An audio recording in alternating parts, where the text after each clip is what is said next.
If you're looking for safe and reliable grinding services, hit up Cliff2_3 on Twitter. What's good, YouTube? RCA the Great here, and we have episode 4 of Mind of RCA. In this episode, we're going to be talking about how I built my team for the 250K qualifiers around this time, and what my strategy is going to be going into the day, and why I have certain things, certain badges, certain players in certain positions. But let's get right into it. Before we do, make sure you guys leave a like, subscribe on the channel, as we are on the road to 13,000 subscribers. I appreciate you all that stopped by. And I'm excited for this video because last time when I tried to qualify, my power went out. I was in first place with like an hour to go. I was doing very well and my power went out. So this time we are ready to go. We did grind for this Pink Diamond Kevin Garnett, who has joined the squad. And we're just gonna start off talking about my starting lineup. Now, everybody plays this game differently and it all depends on what you're trying to do at the certain time. Since the qualifiers is more fast-paced, you have to play a faster-paced offense and defense to get more points up in order to have more points at the end of the game or get more blowouts so that your opponent quits. That gets you more points. So the regular kind of calling plays and playing slow doesn't really work out unless you're in a close game against a competitive player. So keep that in mind when we're talking about these things, and you'll understand why I built my team different this time around versus if I'm playing against somebody on a Hall of Fame tournament or something like that. So remember that this team is built specifically for 250K qualifiers. So getting into it, we got one of my favorite guards in the game, Marcus Smart. We'll talk about why he's there in a minute. I know you guys are already confused why Ruby's in my starting lineup, but he's a dog, don't worry about it. Klay Thompson is my shooting guard, Sean Marion, Paul Silas, and Kevin Garnett. All dogs. So let's just talk about the starters first. One thing I want you guys to know about my starters is every single one of them has the Hall of Fame Interceptor badge. Now, my Marcus Smart has Hall of Fame Interceptor, Mismatch Expert, and Menace. 3 of my favorite badges in the game, and I was able to get him for about 130K MT. People were selling different things this week. The market has crashed. I've been getting so many different cards with Hall of Fame badges, so make sure you guys are looking out for cards with Hall of Fame badges. So moving on to Klay Thompson, we also have a souped Klay Thompson. He also has Hall of Fame Interceptor on him, but he also comes with tight handles, Deadeye, Dimer, all the crazy stuff, and Mismatch Expert that does not originally come with him. So we got a souped Klay Thompson. He has everything on him that I need. And again, remember, everybody has this Hall of Fame Interceptor badge on them. Now, Sean Marion also gotta have that Hall of Fame Interceptor, but he also has Intimidator and Rebound Chaser. I want somebody out there that can rebound, and I want to be able to contest shots and make people miss because the game is on a lower difficulty, so you want them to be missing more shots. You have to just be able to get a hand up. Sometimes they're going to make some cheesy stuff, but you have to have players with Intimidator out there or you're not going to be able to get some contests that you usually would. Moving on to Paul Silas, another player with Hall of Fame Interceptor and Hall of Fame Intimidator. So we're able to stop shots from going in, and we're able to keep the ball out of the air when people are passing the ball. You're not going to be able to pass the ball against this team. And I'm getting ready to show you guys some clips on why I say that. Now, Kevin Garnett at my center position, he has Rim Protector, Interceptor, Intimidator. I also added Rebound Chaser so that we can have some more rebounding out there. I added Worm to him as well, and I do need to upgrade his clamps, but I'm not too worried about it. So again, Hall of Fame Interceptor. So this is the theme for the starting lineup. Now, get ready to roll the clip, and I'm going to show you why you can't pass the ball against this team and why it's very important, because I want you to play fast. I'm going to be trying to get steals, get fast breaks, and get open threes. So let me show you why Hall of Fame Interceptor is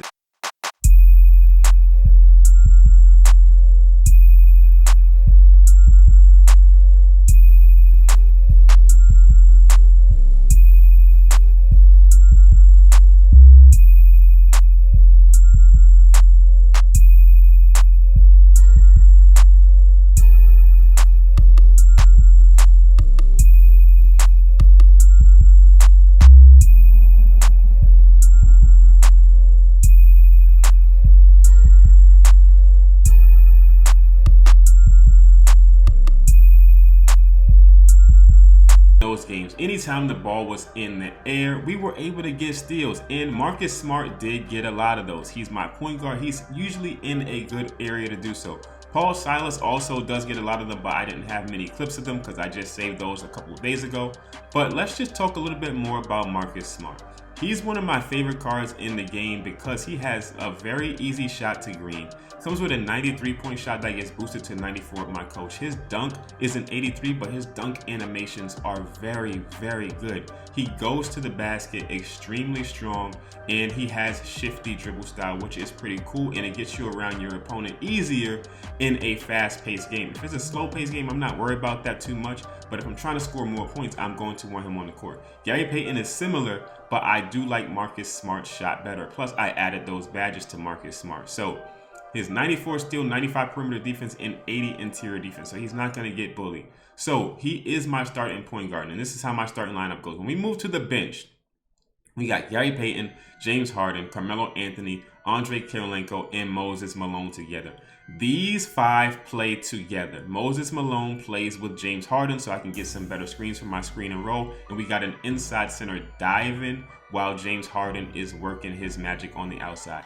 Gary Payton is playing off ball, or he can post you up if I need to. So we also have Hall of Fame interceptor and Hall of Fame mismatch expert on our James Harden. He also came with Hall of Fame hot zone hunter. Actually got him tonight because the market crashed and people were selling cards like crazy, so I was able to pick him up. I kind of waited to see if we can get one with extra Hall of Fame badges, and we did. So mismatch expert once again.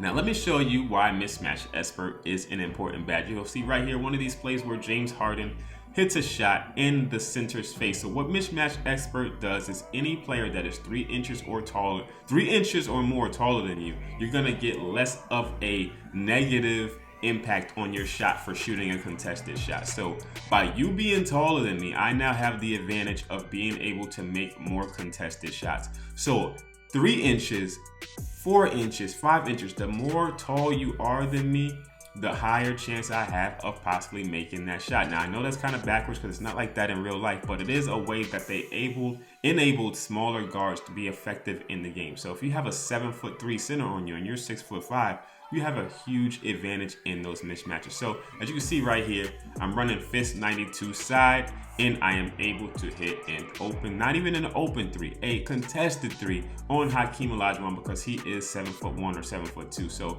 that's how mismatch expert is utilized. You do have to be able to time your shot, so it is kind of skill based, but just make sure you guys are understanding the badges that are on the card.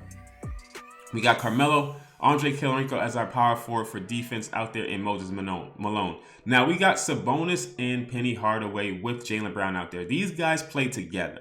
If I'm going to play against a smaller team or somebody that has a point guard or somebody that drives to the basket like John Wall, I'm probably going to put Jaylen Brown in there because Jaylen Brown has better interior defense. So if we're looking at Jaylen Brown stats compared to the James Harden, Jaylen Brown is going to get me more blocks. He has a 75 block and a 75 interior defense. So he's going to be able to get up in the air and block those dunks, block anything in transition. That's why I like him over James Harden in that situation if we're playing against a big drive into the basket point guard. If we're playing against a smaller team or somebody that's trying to play more finesse, James Harden is going to play for me because I don't have to worry about his interior defense too much. They're not going to try to mash inside that much, and I can run the offense through James Harden. So we got Penny Hardaway running the ball with our Venus Sabonis. And the reason why we do that is because now we have an inside point guard, somebody that we're trying to either post up or slash to the basket with, and we have Sabonis to pop with him. So Moses Malone is not going to play with Penny Hardaway because Moses, although I do have shooting badges on Moses, I did find a super one. I would rather be able to hit from deep with Sabonis and have Penny Hardaway work himself inside.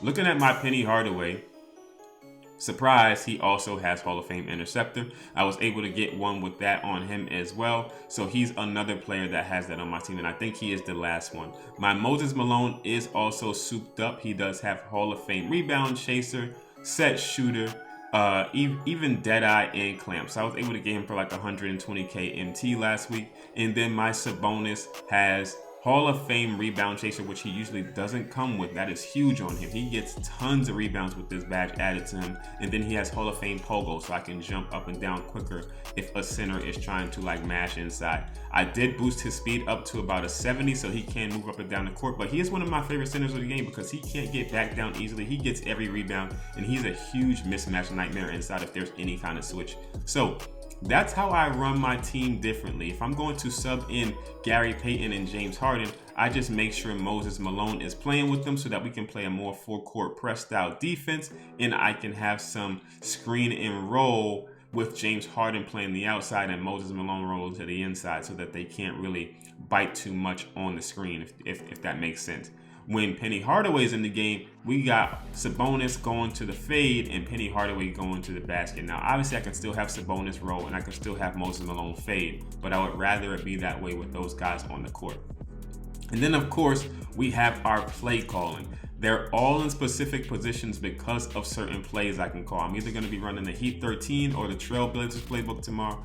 But Carmelo Anthony is one of my favorite players to run off the screens, along with Klay Thompson. But I also have plays for everybody to be able to get into the game if the pick and roll style is getting a little bit stagnant and we're getting muffed on that. Because I do want to play a faster pace, I will be playing more pick and roll style to try to score more points. But if there's a situation where you're causing too many turnovers or if I'm rushing myself too much, I always slow down, call a play so I can make sure I get a bucket. My goal is to press, make sure my opponent is not going to be comfortable, make them pass the ball because we have so many interceptors out there. We're trying to get steals. That is the goal. Steals, fast breaks, quits, score more points. And that's why qualifiers is totally different than just playing one game of unlimited or one tournament game, because you don't have to really worry about, oh, how many points am I going to get for this win? You just win the game and that's it. Where qualifiers, you can win 15 times in a row, but if all the games were close, you're not going to have enough points to actually qualify. So you need to win by like 20, 25, 30. There's games I won by 90, so I was able to get a lot of points. So that is my goal, is to try to get as many steals and as many points as I can. So hopefully you guys enjoyed the team breakdown. Again, we got rebounding, that's incredibly important. Intimidator, that's incredibly important. We got interceptor, that's incredibly important. And you have to have players that you're comfortable with. Shooters, people that can drive to the basket, players that can get around screens, players that can defend all around the court, not just the interior. So making sure you have a well-balanced team, and I do think my team is very well-balanced, and it did not cost me that much MT. My most expensive player is still this Klay Thompson, who I spent like $530K on like 3 weeks ago. Everybody else is rather cheap, or they were free from some kind of grind. So again, hopefully you guys enjoyed it. 250K qualifiers tomorrow. Good luck to anybody participating. Enjoy you guys this week, and I will see y'all soon with a follow-up video on how 250K went. Until next time, I'll catch you in the next one. Peace.